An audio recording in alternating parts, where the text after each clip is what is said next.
What's up, thrill seekers? It's Clover, and I'm here today at St. Lawrence Market. It's my first time here, and I literally have no idea what to do. Like, I know that there's a lot of food here, and there's a lot of shopping, but I'm going to be seeing this for the first time through the camera lens.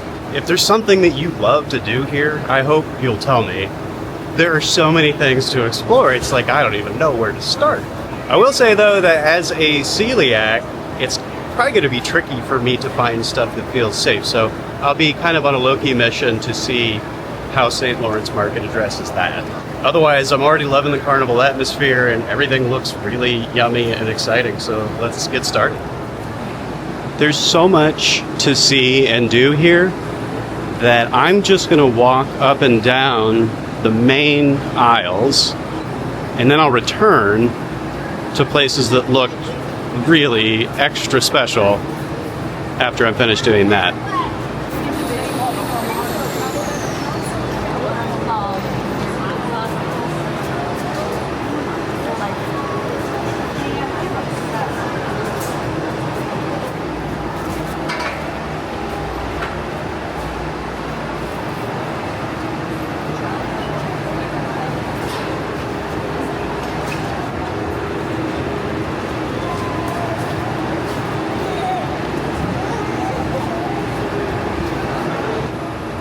Noticed a lot of meat, a lot of animal products. If that is not your jam, this is probably not your jam.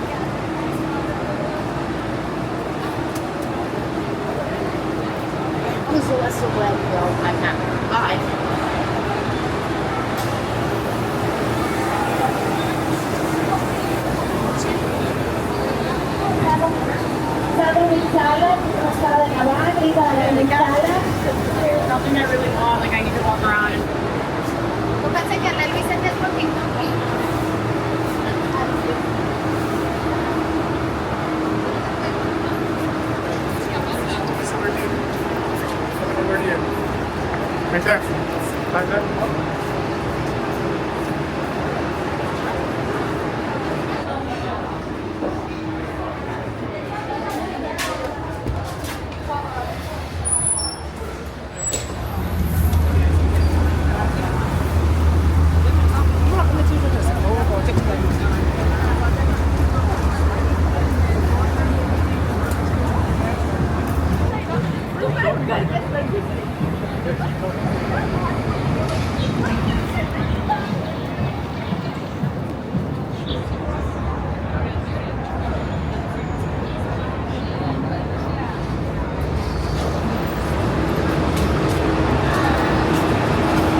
Not gonna lie, when we were walking around upstairs, I only noticed stairs that go down as we were walking past it and thought to myself, oh, I wonder what's down there. Lot of stuff, turns out, is the answer.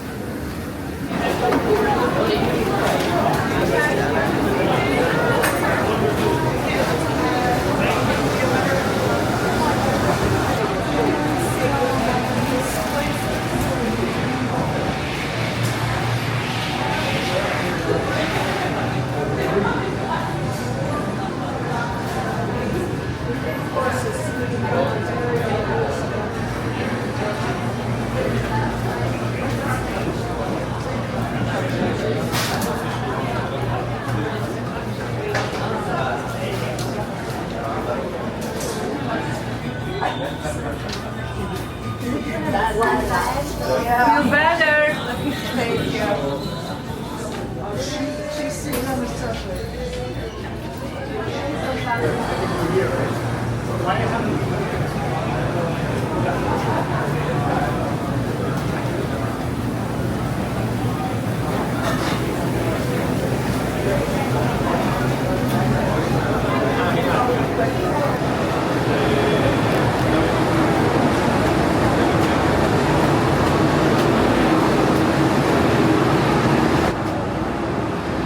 Bam. I met Emeril Lagasse once. True story. And not in any kind of like I just saw him on the street way. Like, we met and talked. I interviewed him. I knew embarrassingly little about cuisine at the time. I'm not gonna lie at all. I'm out of sorts, you might say. I knew there's gonna be a lot of stuff, of course. Plus, I'm a little stoned, and so it's like I find such a large quantity of anything kind of intimidating anyway. So if I'm a teensy bit toasted, those sensations can feel larger than they actually are. It's not social anxiety. I mean, I have a problem with that too, but this is more like it's so overwhelming. Like there's so many new things that I don't even know where to begin first. And one of the things that I'm going to do is walk inside and try to film some B-roll because there is just way too much beautiful looking stuff inside to not get a little wrapped up in B-roll for a while. So let's go do that.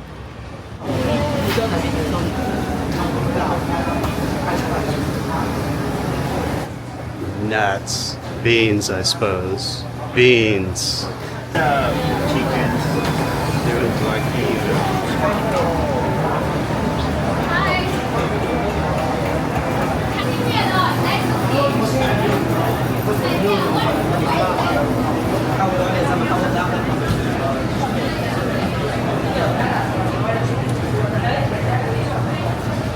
I'm not saying that this is the most Canadian thing here, because there's probably some hockey somewhere, but this is pretty Canadian.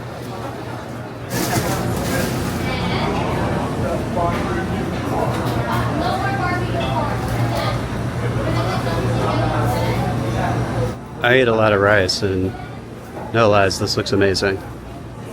You can tell that it's rice because it says rice in rice.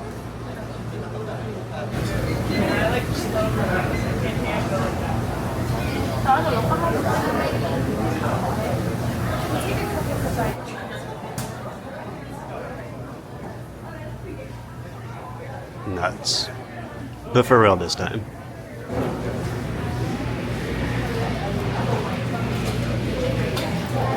I went to one. I put the grass down in that neighborhood. Like right Rice kinda sells itself. But, you know, not wrong.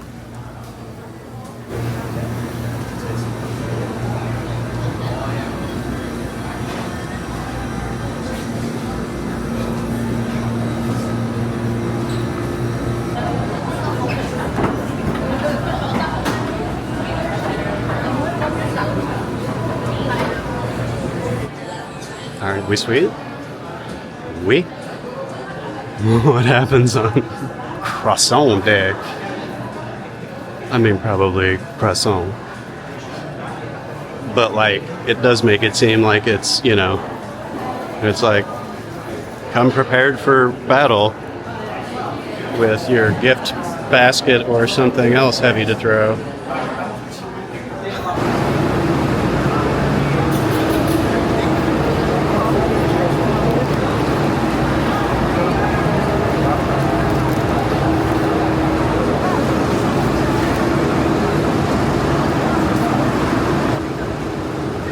That is an enorme meringue. I like meringue, but do I like meringue that much to just have like a big hunk of meringue? I think maybe yes.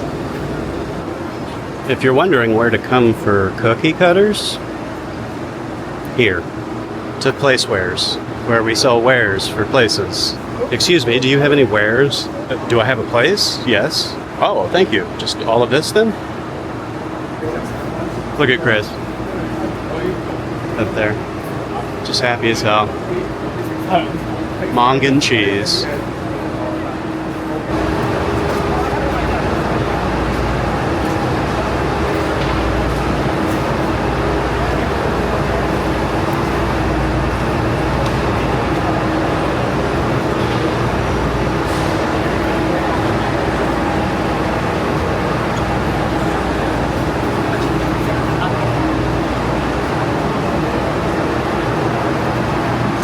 Good God. I mean, I know that meat is dead animal, but that really puts you up close and personal with the scale of a cow, does it not? This is the kind of specialization I'm talking about. This is terrific. Plus, I love mustard.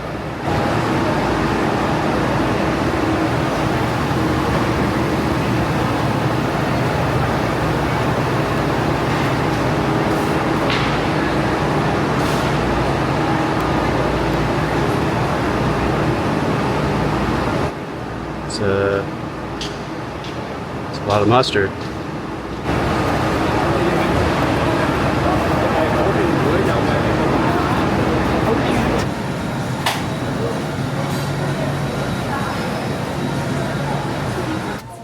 I have actually seen a couple of wins so far, and this is, fairly trustworthy because it's prepackaged. It's hard to know when you're buying stuff in bulk, but you can usually rest assured that if it's being manufactured by a facility for the purpose of being gluten-free, then I would eat this, and I appreciate this.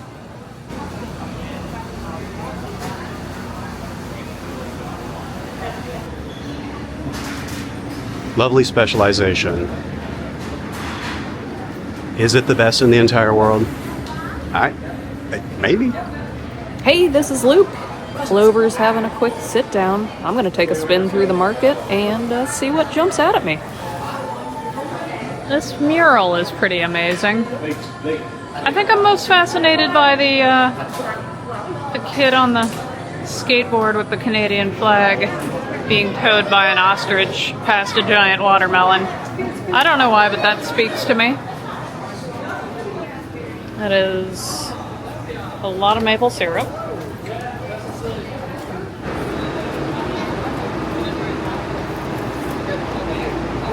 I have questions. What is peameal bacon style? So not only do I not know what peameal bacon is, but what would it be to be in the style of peameal bacon? Not actually peameal bacon. Oh, okay, we're back with this peameal bacon thing.